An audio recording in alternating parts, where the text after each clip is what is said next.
सबसे पहले स्पष्ट ये होना चाहिए कि निशिकांत दुबे जी तभी उठते हैं जब सरकार की इजाज़त होती है, जब सरकार कहती है कि जाओ हाउस को डिसरप्ट करो।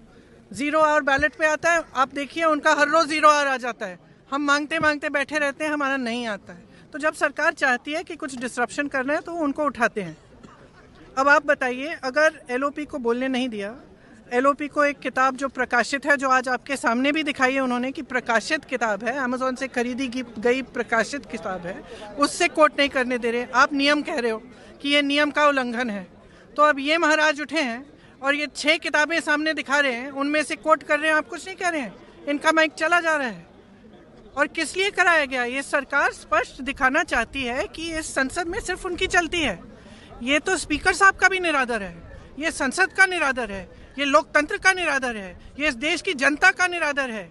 ये संसद, मैंने सुबह भी कहा, लोकतंत्र का मंदिर है। इसमें पूरे देश की आस्था जुड़ी है। इस संसद से एक एक हमारा जो नागरिक है उसकी आस्था जुड़ी हुई है।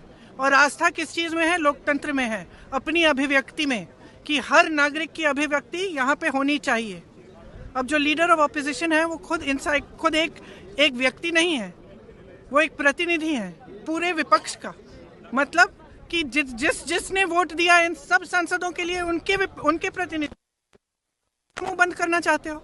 वो एक किताब से कोट कर रहे हैं, आप उस किताब से कोट नहीं करने दे रहे हैं। और कोई सरकार किसी को रोज रोज खड़ा कर देगी और वो तमाम फिजूल की बातें ऐसी, फिर वही नेहरू की बातें, फिर नेहरू। सनक है ये। और सनक इसलिए है कि आप देश का ध्यान भटकाना चाहते हैं, क्योंकि आपको मालूम है कि अब देश का ध्यान कहाँ गया है। वो जो जनरल साहब हैं, उन्होंने जो कहा आपकी लीडरशिप के बारे में कि चीनी टैंक हमारे सरहद पे खड़े हुए हैं और यहाँ 2 घंटे लगा रहे हैं हमारी लीडर की क्या निर्णय लेना है।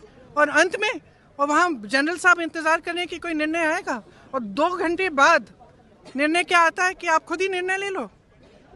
और फिर ये लोग बात करते हैं इंदिरा गांधी जी का, ये लोग बात करते हैं इतिहास का।